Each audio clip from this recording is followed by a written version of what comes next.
voit maintenant l'équation polaire d'une conique, soit une conique de foyer F, de directrice delta, d'excentricité E, et on considère un repère orthonormé direct qui va être centré sur le foyer F.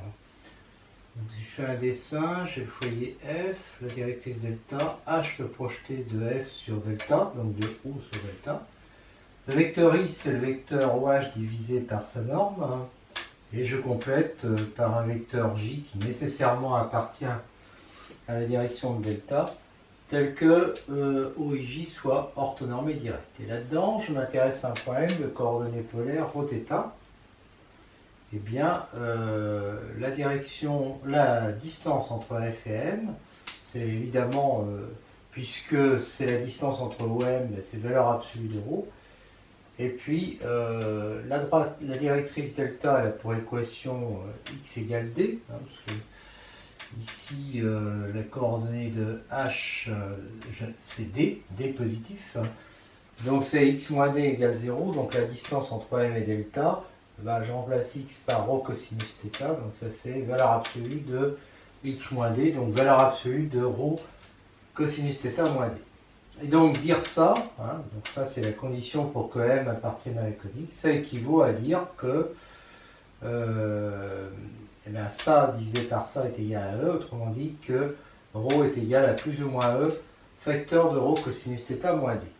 Donc en fait il y a ça scinde en deux, deux parties de cette courbe, celle-là et celle-là. Et on remarque que dire que M appartient à ces deux, ça revient à dire en multipliant par moins 1 que moins ρ est égal à moins E fois, et là je remplace θ par θ plus pi, du coup ça va devenir l'opposé.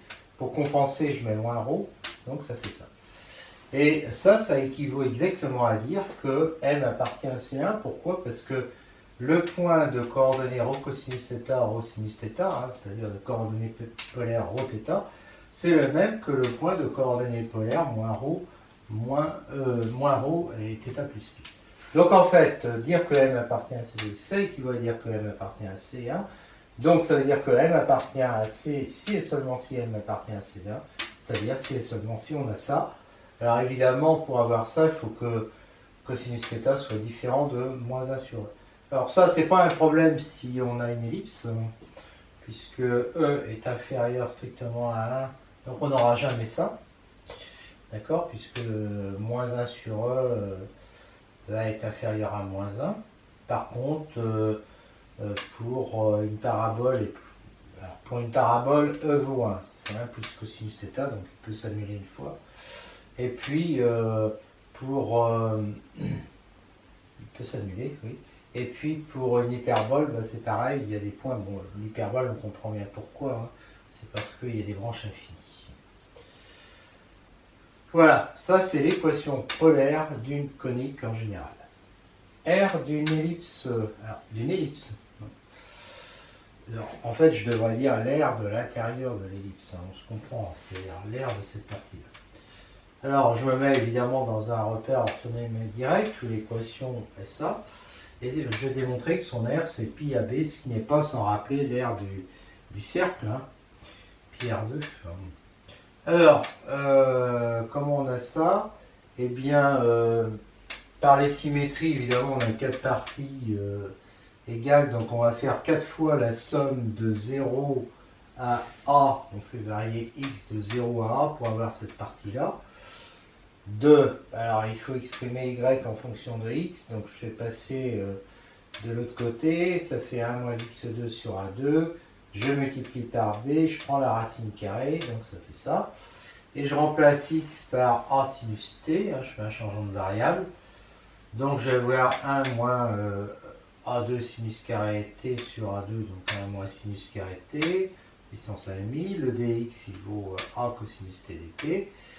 Voilà, et puis le t, évidemment, comme x varie entre 0 et a, le t varie entre 0 et pi sur 2.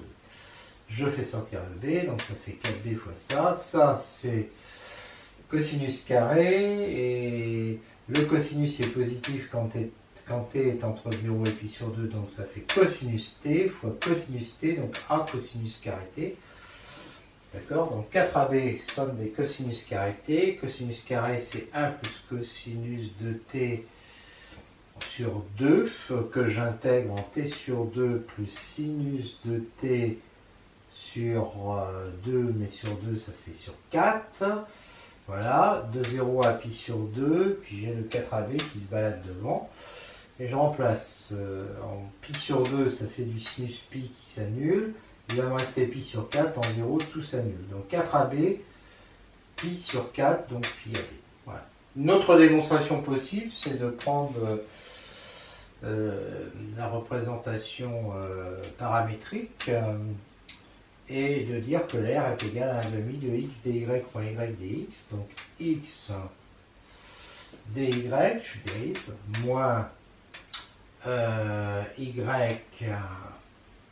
dx, je dérive. Et donc ça fait du AB cosinus carré plus du AB sinus carré. Donc ça fait AB sur 2, somme de 1 dt entre 0 et 2pi, parce que je fais exactement le tour. Et ça fait 2pi fois AB sur 2, ça fait pi AB.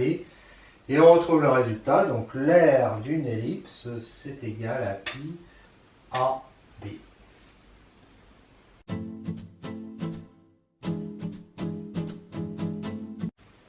Propriété bifocale de l'ellipse, soit ff', deux points distincts du plan, A un nombre réel strictement positif, tel que 2A est supérieur à la distance ff'. Alors il existe une unique ellipse C de foyer ff' et de grand axe 2A. Démonstration, si elle existe, son centre O est le milieu de ff', donc le grand axe, ça va être la droite ff'. On sait que la longueur OF est égale à EA, donc E est égal à OF sur A. D'accord? Et donc B va être égal à A racine carrée de 1 moins E2. Donc on a A, on a E et on a B. La directrice delta va être perpendiculaire à A', et donc dans le repère orthonormé OI égale OF sur OF et J, eh bien on aura comme équation de cette ellipse x2 sur A2 plus y2 sur B2 est égal à 1. Donc on a bien l'unicité de l'ellipse, hein, et on sait que cette ellipse-là, elle a bien effectivement les foyers F et F', et que son grand axe est bien 2A. Voilà, on garde maintenant les mêmes hypothèses, hein, et on démontre que cette ellipse, c'est l'ensemble des points M du plan, vérifiant distance MF plus distance MF' est égal à 2A. Démonstration, et on prend un point M de coordonnées XY, on rappelle que F a pour coordonnées EA est 0, F' moins EA est 0, MF c'est donc égal à ça, MF' c'est égal à ça, et MF carré moins MF' au carré, on enlève les racines carrées, on développe, presque tout s'en va. Il ne reste plus que les doubles produits qui font moins 4 EAX. On factorise ça par MF plus MF', facteur de MF moins MF', qui est égal donc à ça. Et à ce moment-là, dire ça, ça équivaut à dire, je le remplace ici, ça équivaut à dire ça, et puis MF moins MF' est égal à moins 2EX, puisque là j'ai remplacé par 2A. Après, en faisant des additions-soustractions, on trouve MF égale A moins EX, MF' égale A plus EX. Donc, en remplaçant ici, en passant au carré, x moins EA au carré plus y2 est égal à A moins EX au carré. Je développe, je simplifie, j'utilise le fait que B est égal à A racine carrée de 1 moins E carré, j'obtiens facilement x2 sur A2 plus y2 sur B2 est égal à 1, donc M appartient à l'ellipse C. Réciproquement, si M appartient à C, MF plus MF', ça va être E distance de M delta. Delta, c'est la directrice associée au foyer F, plus E distance M delta prime. Delta prime, c'est la directrice associée au foyer F'. Et donc, ça fait E facteur de ça, parce que la distance de M à delta, c'est ça. La distance de M à delta prime, c'est ça. D'accord? Puisque l'équation de delta, c'est x égale A sur E. Et l'équation de delta prime, c'est x égale moins a sur e. Ou l'inverse, mais c'est pas grave. Valeur absolue de x est inférieure à a sur e. Sinon, on aurait x2 supérieur ou égal à a2 sur e2. Et donc, x2 sur a2 supérieur ou égal à 1 sur e2. Mais e est inférieur à 1, donc ça serait supérieur à 1. Et à ce moment-là, on ne peut pas avoir x2 sur a2 plus y2 sur b2 égale 1, puisque celui-là est supérieur à 1. On a donc x qui est entre moins a sur e et a sur e. Donc la valeur absolue de x moins a sur e, c'est a sur e moins x.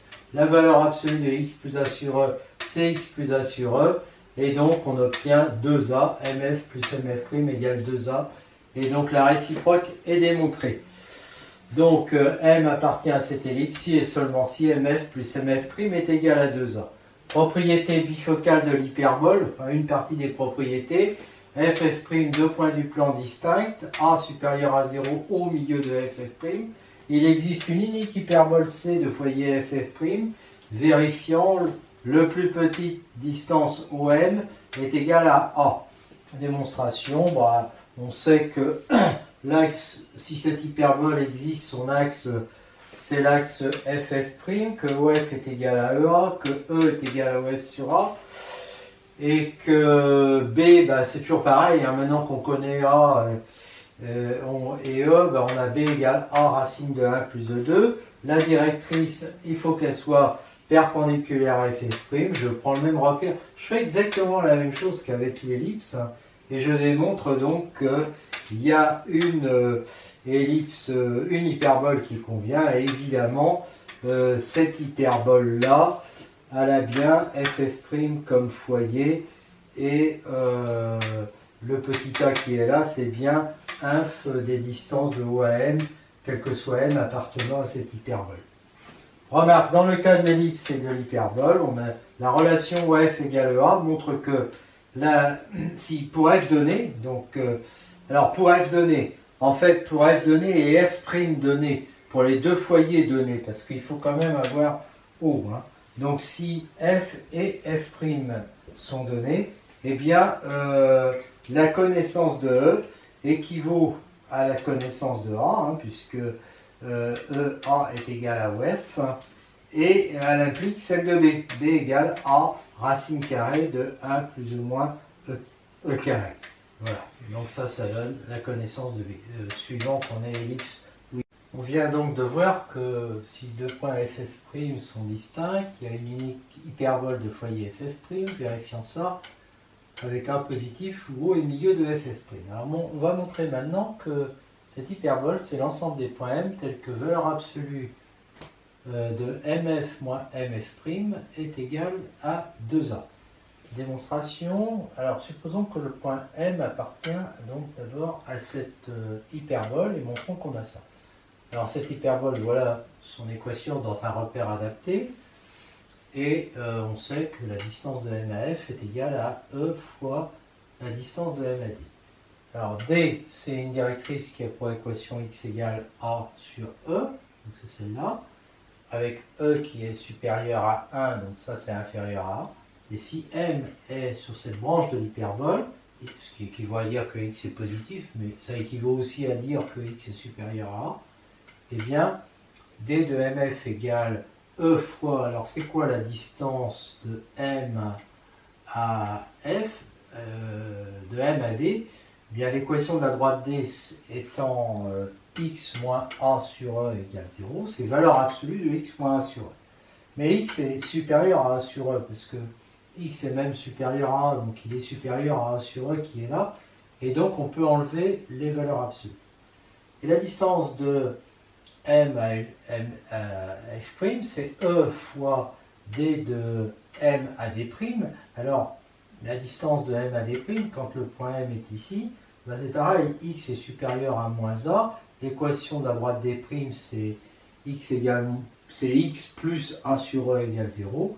Et donc, valeur absolue de x plus A sur E, ça fait x plus A sur E. Et donc, si M appartient à C1, eh bien, MF moins MF' va être égal à ça moins ça, et en valeur absolue, ça va faire ça après simplification. Si M appartient à C2 maintenant, x est négatif, ce qui revient à dire que x est inférieur à moins 1. Alors la distance de m à f, la valeur absolue de x moins a sur e, cette fois-ci, ça va faire a sur e moins x. On va être obligé de prendre l'opposé parce que x moins a sur e est négatif. Puis la distance de m à d', c'est pareil, x plus a sur e étant négatif, ça va être moins, ça va être son opposé. Donc là, j'ai les deux distances, et quand je fais la soustraction, eh bien, je vais obtenir, là encore, 2a. Donc, ça marche bien, quel que soit m appartenant à c, on a ça. Réciproquement, supposons qu'on ait ça, et montrons que m est sur l'hyperbole. Donc, les foyers de cette hyperbole sont donnés par leurs coordonnées. m, f au carré, la distance au carré, ça fait x moins e, a au carré plus y2. Si je prends un point m de coordonnées x, y, mf' au carré, pareil. mf au carré plus mf' au carré, ça fait ça. Et mf au carré moins mf' au carré, ça fait ça. D'accord? Alors, sauf que mf, oui. Alors, mf plus, ça fait mf plus mf', facteur de mf moins mf'. Alors, mf moins mf', j'ai supposé ça. Donc, mf moins mf', il est égal à 2a epsilon, avec epsilon égale plus ou moins 1. Voilà. Donc, ça me fait que mf plus mf' va être ça divisé par 2a epsilon, c'est-à-dire moins 2 epsilon x. Quant à mf moins mf', il est égal à 2a epsilon. Donc par addition, je vais obtenir que mf est égal à moins 2 epsilon x plus 2a epsilon sur 2, donc ça fait ça. D'accord? Et du coup, mf au carré va être égal à epsilon 2 qui fait 1, facteur de ça. Donc ça fait ça. Et mf au carré, je sais que c'est égal à ça. Donc je vais obtenir que ça est égal... donc je vais obtenir que mf au carré, ça, est égal à ce truc-là. Voilà. Donc ça va me faire quoi? Ça va me faire x moins ea au carré plus y2 égale, et là je développe, a2 plus e2x2 moins 2e ax. Je simplifie, je fais passer les x au carré, donc je développe. Là il y a un x au carré, celui-là qui va de l'autre côté, ça fait ça, plus y2. Le moins 2e ax il supprime, et là j'ai un e carré a carré qui va de l'autre côté, et ça va faire a carré facteur de 1 moins 2. Voilà. Et donc en divisant par a carré 1 moins 2, j'obtiens ça. Alors là j'aimerais avoir b au carré, donc je réfléchis un peu. E égale c sur a, c'est-à-dire ça. Donc e carré A2 est égal à A2 plus B2. D'où j'obtiens facilement que a carré facteur de 1 moins E2 est égal à moins B2. Et donc cette équation-là devient ça. Et ça me dit que M appartient à l'hyperbole. Donc j'ai bien la condition nécessaire et suffisante que je voulais, c'est-à-dire que M appartient à l'hyperbole si et seulement si valeur absolue de mf moins mf' est égale à 2a. Voilà, repris. Nous voyons maintenant les tangentes à l'ellipse et à l'hyperbole. Donc on a une ellipse donnée par son équation dans un repère orthonormé. Et bien sa tangente en m0 de coordonnées x0, y0 sera donnée par cette équation. Première démonstration avec une représentation paramétrique de classe C infinie, f'θ est égal à ça non nul, parce qu'on ne peut pas avoir sinus θ, cosinus θ nul en même temps, vu que cosinus carré θ plus sinus carré θ est égal à 1. Donc, comme il n'est pas nul, la courbe est régulière. On prend un point M0 de coordonnées A cosinus θ, B sinus θ, M de coordonnées XY appartient à T0.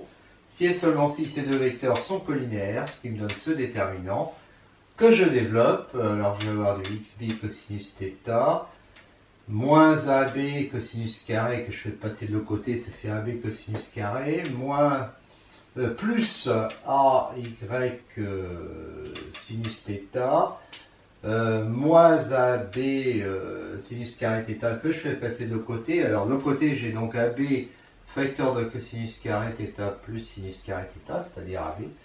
Et donc j'obtiens ça, je divise par AB, j'obtiens ça, je multiplie par B, non par A ici en haut et en bas, ici par B en haut et en bas, de façon à faire apparaître A cosinus θ qui n'est autre que x0, et B sinus θ qui n'est autre que y0, et donc j'obtiens ça. Deuxième méthode, en considérant cette fonction de R2 vers R, qui est de classe C infinie, des ronds f sur des ronds x c'est ça, des ronds f sur des ronds y c'est ça. Ils ne sont pas nuls en même temps, parce que s'ils étaient nuls en même temps, on aurait x égale y égale 0, mais ce point-là n'est pas sur la courbe, hein. On n'a pas 0 égale 1. Donc la courbe est régulière en tout point, et l'équation de la tangente est donnée par cette formule d'analyse des ronds f sur des ronds x en x0, y0, facteur de x moins x0, plus des ronds f sur des ronds y en x0, y0, facteur de y moins y0 est égal à 0. Donc ici, ça va me faire 2x0 sur A2, facteur de ça, donc plus 2y0 sur B2, facteur de ça égale 0. Voilà, donc ça fait ça, et comme ça fait 1. Bah, j'obtiens le résultat. x0 sur A2 plus y0 sur B2 est égal à 1. Pour l'hyperbole, bah, c'est exactement la même chose, donc je vais aller très vite. Équation, et la tangente, c'est ça, démonstration. D'abord avec la forme paramétrique. Bon, bah, là c'est C infini, sa dérivée c'est ça, c'est pas nul à cause du CH, donc elle est régulière. Je prends un point M0, je dis que M appartient à la tangente si ces deux vecteurs sont collinaires, ce qui fait ça, je développe. Puis là c'est du ABCH carré moins ABSH carré qui va passer de l'autre côté, et comme CH carré moins SH carré est égal à 1, ça va me faire ça. D'accord? Je divise par AB, je multiplie par A en haut et en bas, ici B en haut et en bas, de façon à faire apparaître ACHT qui n'est autre que X0 et BSHT qui n'est autre que Y0, et j'obtiens le résultat.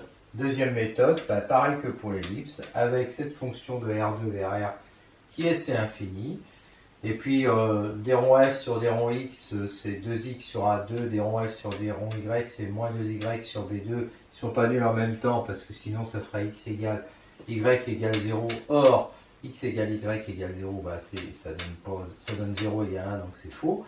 Donc la courbe est régulière en tout point, sa tangente est donnée toujours par la même formule, je remplace, je fais passer les x au carré et les y au carré de l'autre côté, et comme le point M0 appartient à l'hyperbole, et bien j'ai x0 carré sur A2 moins y0 carré sur B2 qui est égal à 1, et donc je vais obtenir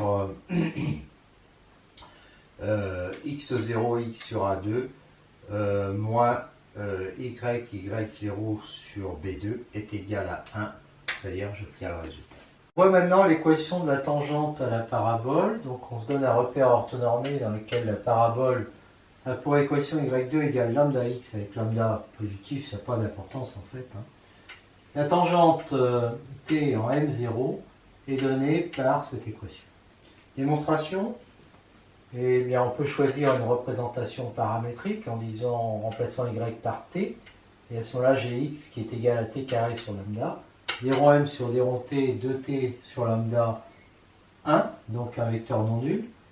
Et dire que m appartient à la tangente t, ça équivaut à dire que ces deux vecteurs sont collinaires, et donc que le déterminant est nul. Donc on le développe, ça fait cette égalité, mais on sait que t0 est égal à y0, donc ça fait 2y0y moins 2y0 carré égale lambda x moins lambda x0, et y0 carré c'est lambda x0, donc là je peux mettre lambda x0 qui avec le moins lambda x0 sur 2 va me donner plus lambda x0 sur 2, et donc j'obtiens cette égalité. Alors maintenant, une deuxième méthode, c'est de prendre la fonction de deux variables définies sur R2. Donc phi de xy égale lambda x moins y2. Et puis on sait que la parabole est définie par phi de xy est égal à 0. Eh bien, l'équation, ça va être ça. Alors, d rond phi sur d rond y, c'est lambda. Et d rond phi, non, sur d rond x, c'est lambda. D rond phi sur d rond y, c'est moins 2y. Donc, l'équation de la tangente, parce que ces deux coefficients, de toute façon, ne sont pas nuls. Hein. Enfin, je veux dire, celui-là, parce que celui-là n'est pas nul. D'accord? Donc, on a comme équation de tangente, bah, quand je remplace, lambda facteur de x moins x0 moins 2y0 facteur de y moins y0 est égal à 0. Je développe ici. Alors ça fait lambda x moins x0 moins 2y0 y moins 2 plus 2y0 carré égale 0. Voilà. Et donc ça, je peux dire que y0 carré comme phi de x0, y0 est égal à 0, y0 carré est égal à lambda x0, donc je remplace ça par ça. Et puis après, bah, c'est quasiment terminé. J'envoie le y0 de l'autre côté. Le 2 lambda x0 avec le moins lambda x0, ça fait lambda x0. Puis après, je divise par 2. Et je retrouve l'égalité que j'avais avant. Dans une étude métrique rapide de l'ellipse, donc une ellipse donnée par son équation dans un repère orthonormé direct, avec une représentation paramétrique de classe C infinie, la dérivée seconde, et on constate que cette dérivée seconde est égale à moins ou n. Le déterminant de ces deux vecteurs est égal à AB sinus carré plus AB cosinus carré, donc AB, différent de 0. Donc c'est une courbe birégulière. C'est-à-dire que ces deux vecteurs sont indépendants. Sur un dessin, il y en a un des deux qui donne la direction de la tangente, et puis il y en a un autre, voilà, ils forment une base à tous les deux. D'accord ? Et là, d de m sur dθ2, c'est MO. Ce qui veut dire quoi? Ce qui veut dire que la concavité de la courbe, c'est-à-dire que localement, la courbe, là, elle est dans le demi-plan qui contient O. Voilà. Demi-plan, enfin, oui, le demi-plan qui contient le vecteur d de m dθ2, hein, dans cette direction, eh bien, c'est le demi-plan qui contient O et qui contient la courbe.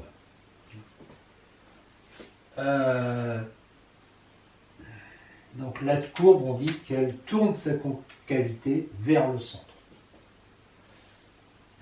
O. La courbure algébrique de cette courbe, elle est donnée par cette formule. Bon, il y a un chapitre où on étudie la métrique des courbes. Alors quand on remplace x', x seconde, y', y seconde, donc ça nous fait ça. Et le rayon de courbe, alors il est différent de 0, il est même positif ici, ce qui veut dire que la courbe va être, c'est ce que j'ai dit tout à l'heure, hein, dans le demi-plan qui est donné par la direction de d de m sur dθ. Alors, le vecteur tangente, alors le rayon de courbure, c'est l'inverse de la courbure. Et le centre de courbure est donné par cette formule. Alors, c'est quoi le vecteur m? On définit d'abord le vecteur tangente unitaire, qui consiste à diviser ce vecteur par sa norme, pour que la norme soit égale à 1. Donc, il est égal à ça, puisque sa norme, c'est ça. Et le vecteur unitaire normal grand N, ça va être le vecteur unitaire qui fait que n, t et n est direct. Donc, il n'y a qu'un vecteur, évidemment. Donc il suffit de regarder celui-là, parce que ça c'est positif, et donc se débrouiller pour mettre ici un vecteur de façon à ce qu'il soit normé et orthogonal à celui-là. C'est ce vecteur-là, bien sûr, qui s'obtient facilement en inversant les deux et en changeant un signe. D'accord ? De façon à ce que le déterminant de ces deux vecteurs-là. Hein, si je les mets côte à côte, ces deux vecteurs-là, là, je vais avoir moins b cosinus θ et moins a sinus θ. Non seulement ils sont orthogonaux, leur produit scalaire est nul, mais en plus le déterminant, hein, va être positif. A carré sinus carré plus b carré, donc a carré sinus carré plus b carré cosinus carré. Donc c'est ça le vecteur normal. Hein. Et maintenant, bah, j'ai plus qu'à faire ce calcul, donc m, auquel je rajoute r, c'est-à-dire... alors il faut prendre l'inverse de ça, donc c'est-à-dire que c'est ça à la puissance 3,5 divisé par AB, Alors il y a un truc à la puissance 3,5, mais ce truc à la puissance 3,5, il va être divisé par ce truc à la puissance 1,5, donc on ne retrouve plus qu'à la puissance 1. D'accord? Le moins, bah, moins b cosinus θ, moins b cosinus θ, moins a sinus θ, moins a sinus θ. Bon, on développe après, ça nous fait du... d'abord, on simplifie les deux b, donc on a du sur a, donc a carré cosinus θ, moins a carré sinus carré θ cosinus θ, moins b carré cosinus cube θ, pareil en bas, et on remarque que ce a carré cosinus θ est multiplié par 1 moins sinus carré, c'est-à-dire par cosinus carré θ. Si bien que ça fait du a carré cosinus cube θ moins b carré cosinus cube θ, donc a carré moins b carré cosinus cube θ sur a, et c'est pareil en bas, sauf que ça fait moins sinus cube θ sur b. Voilà. Et donc ça me donne le centre le centre I. Alors c'est quoi? Ben, le cercle de centre I et de rayon R, ça va être en fait, alors I il varie en même temps que θ bien sûr, R aussi d'ailleurs, hein, mais ce cercle et l'ellipse vont être tangents en M, hein, d'accord? Faut imaginer, l'ellipse elle est comme ça, et localement ici, d'accord, j'ai un cercle, voilà, qui est, ils ont la même tangente. On passe maintenant à l'étude au cas de l'hyperbole, étude métrique toujours, donc une hyperbole dans un repère orthonormé qui est direct dirigé par, enfin centré au centre de l'hyperbole, une représentation cartésienne, paramétrique de classe C infini, dm sur dt facile à calculer, d de m sur dt2, et on voit que d de m sur dt2 est égal à vecteur y. Déterminant de ces deux vecteurs est égal à ça fois ça moins ça fois ça égale moins epsilon AB différent de 0, donc courbe birégulière, et donc ça veut dire qu'en tout point M, ces deux vecteurs sont indépendants. J'ai fait un dessin, dm sur dt qui dirige la tangente, l'autre vecteur, et comme d2m sur dt2 est égal à moins MO, on voit que O n'est jamais dans la concavité, c'est-à-dire que MO n'est pas dans le même demi-plan que M d2m sur dt2, demi-plan de frontière, la droite qui passe par M et de vecteur dm sur dt. Contrairement à l'ellipse où O était toujours dans la concavité. La courbure algébrique, toujours la même formule. Donc je vous laisse faire et simplifier en utilisant ch carré moins sh carré égale 1, le rayon de courbure, le centre de courbure, le vecteur tangente unitaire, donc c'est dm sur dt divisé par sa norme, c'est ça. Le vecteur unitaire normal n pour avoir tn direct, hein, c'est ce vecteur-là. Donc il suffit en fait d'inverser ça et puis un signe, hein, et de se débrouiller pour que le déterminant soit positif. Là, si je mets ce vecteur-là à côté, je calcule le déterminant de la matrice, ça fait a carré sh carré t plus b carré ch carré t. Donc il n'y a pas de problème, le déterminant va être égal à 1. Et donc une fois qu'on a ça, bah, on applique la formule. Donc on fait n plus ce truc-là fois le rayon. Alors le rayon, il faut prendre l'inverse de ça. Donc en prenant l'inverse, on va multiplier par cette racine carrée. Et il va rester ce truc-là, la puissance 1 en haut. D'accord? Et puis, bon, bah, il va se promener. Il y a Rn, hein. Donc, quand je prends l'opposé, plus Rn, il y a le epsilon. Ouais, c'est ça. Il y a le epsilon qui vient en bas. Alors, pourquoi est-ce que j'ai mis plus? Eh bien, plus Rn. Oh, putain. Oui, parce qu'il y a un moins, il y a moins B. Donc, ça fait bien BCHT. Et puis, ici, ça fait epsilon A SHT. Et donc, il y a le moins qui est ici. Voilà. Pour X, ce moins, il a été supprimé avec ce moins. Voilà, après on fait le calcul, on met au même dénominateur. Ici on peut simplifier les deux epsilon. Ici epsilon carré ça fait 1, donc ça fait ça. Sur epsilon A, parce que je supprime B.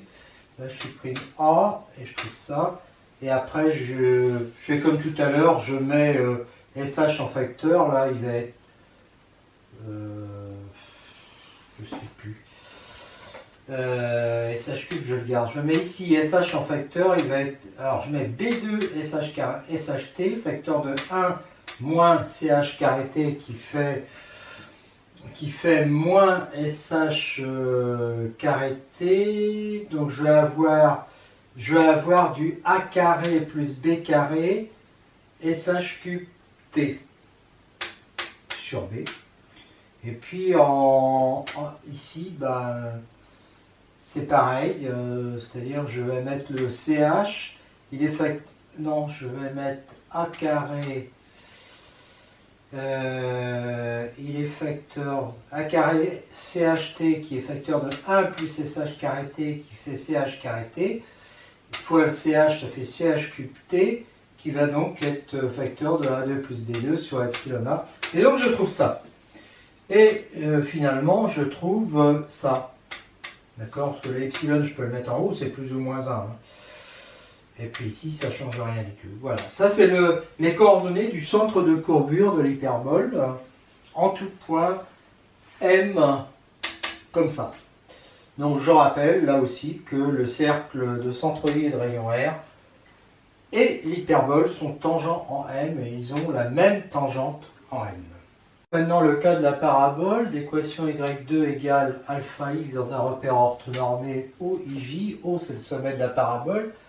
La tangente en M0 de coordonnées x0 et y0 est donnée par cette formule. Démonstration, on a x égale y2 sur alpha, sa dérivée, c'est y la variable, donc ça fait sa dérivée, c'est 2y sur alpha, quel que soit y appartenant à R. Et donc l'équation de la tangente, c'est x moins x0 égale la dérivée, donc d en y0, donc en m0, donc 2y0 sur alpha, facteur de y moins y0. Et comme y0 au carré est égal à alpha x0, quand je vais développer ici, je vais obtenir ça. Et donc par simplification, j'obtiens ça, c'est-à-dire exactement cette équation. Deuxième partie, donc si je prends une paramétrisation comme ça, hein, d'ailleurs je remplace y par t, quoi. La dérivée seconde, bon, ils sont évidemment indépendants à cause de ces deux coordonnées. Et donc c'est une courbe birégulière, donc là j'ai mis la tangente, normale qui va par là, d de m sur dt2 qui est horizontale, hein, et dirigée vers là, vers les x positives. Donc la concavité est tournée vers le foyer, c'est-à-dire vers les x positifs, quoi, vers cette partie-là. Hein, c'est-à-dire vers cette partie-là. Voilà. Et alors après, la tangente unitaire, c'est dm sur dt divisé par sa norme. Hein. Donc on va trouver 2t sur alpha 1 divisé par la norme qui fait ça. La normale unitaire, il faut se débrouiller pour que ça soit un vecteur qui soit orthogonal de norme 1, donc c'est celui-là. Et puis la courbure est toujours donnée par la même formule, qui ici va nous faire 2t sur alpha, je remplace un x', x' y seconde moins y' x seconde sur ça. Et donc je trouve moins 2 sur alpha 1 plus 4t2 sur alpha 2 à la puissance 3,5, ce qui est négatif. Ce qui veut dire que la concavité est dans le sens opposé à la normale, ce qu'on voit bien sur le dessin. Le centre de courbure est donné toujours par la même formule. I est égal, mais je ne l'ai pas rappelé ici, I est égal à M plus R N. D'accord ? Donc ici, je vous laisse faire le calcul. M plus Rn, ça nous fait ça. Et on simplifie les calculs et finalement, on obtient les coordonnées du centre de courbure. Donc 3t2 sur alpha plus alpha sur 2 pour l'abscisse et moins 4t au cube sur alpha 2 pour l'ordonnée. Je rappelle que le cercle de centre I et de rayon R est tangent en M à l'ellipse, c'est-à-dire qu'en M, l'ellipse et puis le cercle ont la même tangente.